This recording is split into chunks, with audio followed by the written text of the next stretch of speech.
Hello foodies, ഇന്ന് ഞാനൊരു eggless vanilla cake റെസിപ്പിയുമായാണ് വന്നിരിക്കുന്നത്. ഈ കേക്ക് ഉണ്ടാക്കാനായി നമ്മൾ മുട്ടയോ പാലോ തൈരോ ഒന്നും ഉപയോഗിക്കുന്നില്ല. ഒരു കപ്പ് ചെറു ചൂടുവെള്ളം കൊണ്ട് നമുക്ക് നല്ല സോഫ്റ്റിയും സ്പോഞ്ചിയും ആയിട്ടുള്ള കേക്ക് തയ്യാറാക്കിയെടുക്കാം. അപ്പോൾ ഇതെങ്ങനെയാണ് എളുപ്പത്തിൽ തയ്യാറാക്കിയെടുക്കുന്നതെന്ന് നോക്കാം. നമ്മൾ ഈ കേക്ക് ചെയ്തെടുക്കുന്നത് ഇഡ്ഡലിച്ചെമ്പിലാണ്. അതുകൊണ്ട് നമുക്ക് ആദ്യം തന്നെ ഇഡ്ഡലിച്ചെമ്പ് ചൂടാക്കാൻ വേണ്ടി വെക്കാം. അതിന് ഞാൻ ഈ ചെമ്പിൻ്റെ സെൻറ്ററിലായിട്ടൊരു സ്റ്റീലിൻ്റെ ബൗൾ വെച്ച ശേഷം മൂടി വെച്ച് 15 മിനിറ്റ് പ്രീഹീറ്റ് ചെയ്തെടുക്കുന്നുണ്ട്. ഇനി നമുക്ക് കേക്കിൻ്റെ ഡ്രൈ ഇൻഗ്രീഡിയൻസ് ഒക്കെ ഒന്ന് അരിച്ചെടുക്കാം. അതിനായിട്ട് 1.5 കപ്പ് മൈദപ്പൊടി ഞാൻ ആദ്യം ഇട്ട് കൊടുക്കുന്നുണ്ട്. 250 ml കപ്പിൽ 1.5 കപ്പ് മൈദപ്പൊടിയാണ് ഞാൻ എടുത്തിരിക്കുന്നത്. ഇനി ബേക്കിംഗ് പൗഡർ 1 ടീസ്പൂൺ ഇട്ട് കൊടുക്കുക. 1/2 ടീസ്പൂൺ ബേക്കിംഗ് സോഡയും കൂടെ ഇട്ട് കൊടുത്തിട്ട് നന്നായിട്ടൊന്ന് അരിച്ചെടുക്കാം.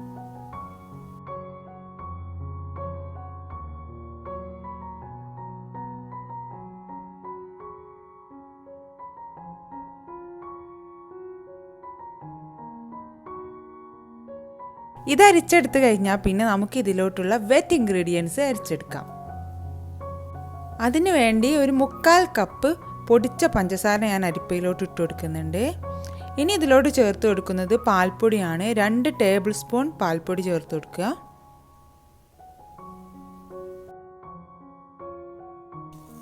ഒരു നുള്ളു ഉപ്പും കൂടെ ചേർത്ത് നന്നായിട്ട് അരിച്ചെടുക്കാം.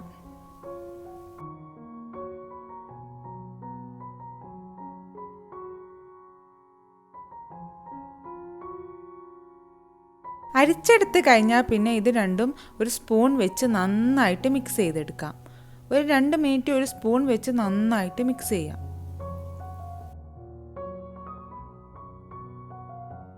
ഇനി ഞാൻ 1/2 കപ്പ് ഓയിൽ ഒഴിച്ചു കൊടുക്കുന്നുണ്ട്. 125 മില്ലി ഉണ്ടാവും. മില്ലി കണക്കിൽ നമ്മളിത് അളവ് പറയുകയാണെങ്കിൽ ഈ ഓയിൽ ഒഴിച്ചു കൊടുത്തിട്ട് നന്നായിട്ട് സ്പൂൺ വെച്ചിട്ട് ഒന്ന് ഇളക്കി മിക്സ് ചെയ്തെടുക്കുക.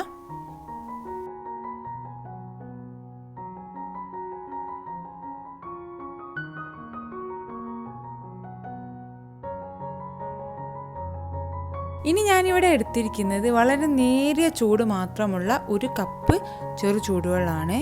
ഇത് ഞാൻ കുറേശ്ശെ ആയിട്ട് ഇതിലോട്ട് ഒഴിച്ചു കൊടുക്കുകയാണ്. എന്നിട്ട് മിക്സ് ചെയ്തെടുക്കുക. മൊത്തമായിട്ട് ഒഴിച്ചു കൊടുക്കാതിരിക്കുക. കുറേശ്ശെ ഒഴിച്ചിട്ട് മിക്സ് ചെയ്ത് നമ്മുടെ ബാറ്ററിൻ്റെ ഒരു കൺസിസ്റ്റൻസി റെഡി ആവുന്നത് വരെ നമ്മളിങ്ങനെ ഒഴിച്ചു കൊടുക്കുക.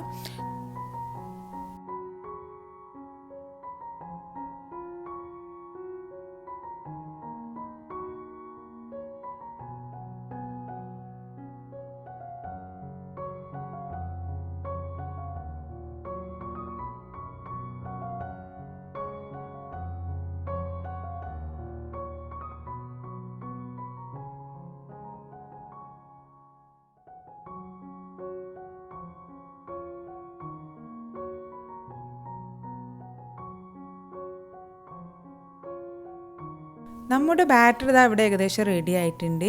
1 ടീസ്പൂൺ വെള്ളം മാത്രം നമുക്ക് ബാക്കിയായി. ബാക്കി മൊത്തം ഞാൻ ഇതിലോട്ട് ഒഴിച്ചു കൊടുത്തു. നമുക്കിതാ ഇതുപോലത്തെ ഒരു ബാറ്ററാണ് വേണ്ടത്. ഈ ഒരു കൺസിസ്റ്റൻസി ആയിട്ടില്ലെങ്കിൽ നമ്മുടെ കേക്ക് ശരിക്കും പൊങ്ങി നല്ല സ്പോഞ്ചി ആയിട്ട് കിട്ടില്ല. അപ്പോൾ ഈ ഒരു കൺസിസ്റ്റൻസി എപ്പോഴും ശ്രദ്ധിക്കുക. സ്പൂൺ കൊണ്ട് ഒഴിച്ചു കൊടുക്കുമ്പോൾ ഒരു റിബൺ പോലെ വേണം. ഇനി ഇതിലോട്ട് ഞാൻ ചേർത്ത് കൊടുക്കുന്നത് 1.5 ടീസ്പൂൺ വാനില എക്സ്ട്രാക്റ്റ് ആണ്. ഇത് കൂടി ചേർത്തിട്ട് നന്നായിട്ടൊന്ന് മിക്സ് ചെയ്തെടുക്കാം.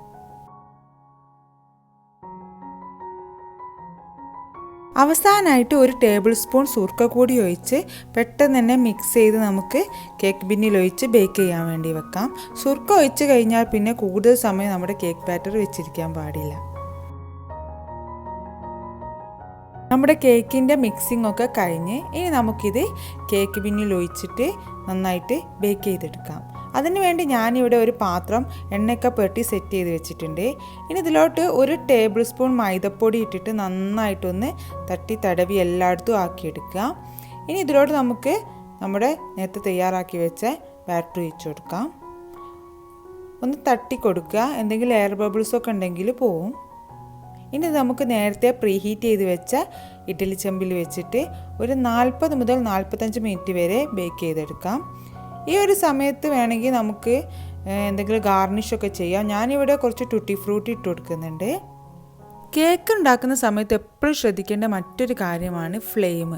നമ്മൾ വെച്ചിരിക്കുന്ന ഫ്ലെയിം ശരിക്കും വീഡിയോസിൽ കാണുന്ന ആ ഒരു ഫ്ലെയിം അല്ലെങ്കിൽ നമുക്ക് കറക്റ്റായിട്ട് കുക്കായിട്ട് കിട്ടില്ല. അപ്പം ഞാനിതാ ഈ ഒരു ഫ്ലെയിമിലാണ് 40 to 45 മിനിറ്റ് വരെ ബേക്ക് ചെയ്തെടുക്കുന്നത്. അപ്പം നമുക്കൊരു 45 മിനിറ്റ് കഴിഞ്ഞിട്ട് ഇതൊന്ന് തുറന്ന് നോക്കാം. ഇതാ 45 മിനിറ്റ് ശേഷം നമ്മുടെ കേക്ക് ഇതാ നല്ലോണം പൊങ്ങി പെർഫെക്റ്റ് ആയിട്ട് വന്നിട്ടുണ്ട്. ഇതിൻ്റെ ഉള്ളൊക്കെ നല്ലോണം കുക്കായിട്ടുണ്ടോ എന്ന് നോക്കാൻ വേണ്ടി നമുക്കൊരു ടൂത്ത് പിക്കോ ഇറുക്കിലൊക്കെ വെച്ചിട്ട് ഒന്ന് സെൻറ്ററിൽ ഒന്ന് കുത്തി നോക്കുക. ഇതാ ഇതുപോലെ ക്ലീൻ ആയിട്ടാണ് കിട്ടുന്നതെങ്കിൽ ഇത് ശരിക്കും നല്ലോണം കുക്കായിട്ട് വന്നിട്ടുണ്ട്. ഇനി നമുക്കിത് പുറത്തേക്ക് എടുക്കാം. നല്ലപോലെ ചൂടാറിയ ശേഷം നമുക്ക് സെർവിങ് പ്ലേറ്റിലോട്ട് മാറ്റാം. നമ്മുടെ കേക്ക് ഇവിടെ നല്ലോണം ചൂടാറി സൈഡൊക്കെ വിട്ട് വന്നിട്ടുണ്ട്. ഇനി നമുക്കൊരു സെർവിങ് പ്ലേറ്റിലോട്ട് മാറ്റാം. സ്പോഞ്ചിയും ഫ്ലഫി ആയിട്ടുള്ള നമ്മുടെ കേക്ക് ഇവിടെ റെഡിയാണ്. ശരിക്കും ഇതിൽ മുട്ട ഇട്ടിട്ടില്ല എന്ന് ഒരിക്കലും പറയില്ല കഴിക്കുന്നവർ. അത്രയ്ക്ക് സോഫ്റ്റ് ആയിട്ടുള്ള ഒരു കേക്കാണിത്. അപ്പോൾ നിങ്ങളെല്ലാവരും ഇതൊന്ന് ട്രൈ ചെയ്ത് നോക്കുക. നമുക്കിതൊന്ന് മുറിച്ച് നോക്കാം. അത്രയ്ക്ക് സോഫ്റ്റാണ് ഉള്ളിൽ. ശരിക്കും മുട്ട ഇട്ട കേക്കിനേക്കാളും ടേസ്റ്റ് ഉണ്ട് ഈ ഒരു കേക്ക് കഴിക്കാൻ. ഈ വീഡിയോ നിങ്ങൾക്ക് ഇഷ്ടമായെങ്കിൽ ഇതുപോലുള്ള റെസിപ്പികൾക്കായി നിങ്ങൾ ഈ ചാനൽ ഒന്ന് സബ്സ്ക്രൈബ് ചെയ്തേക്കണേ. അപ്പോൾ വീണ്ടും ഒരു പുതിയ റെസിപ്പിയുമായിട്ട് കാണാം. താങ്ക്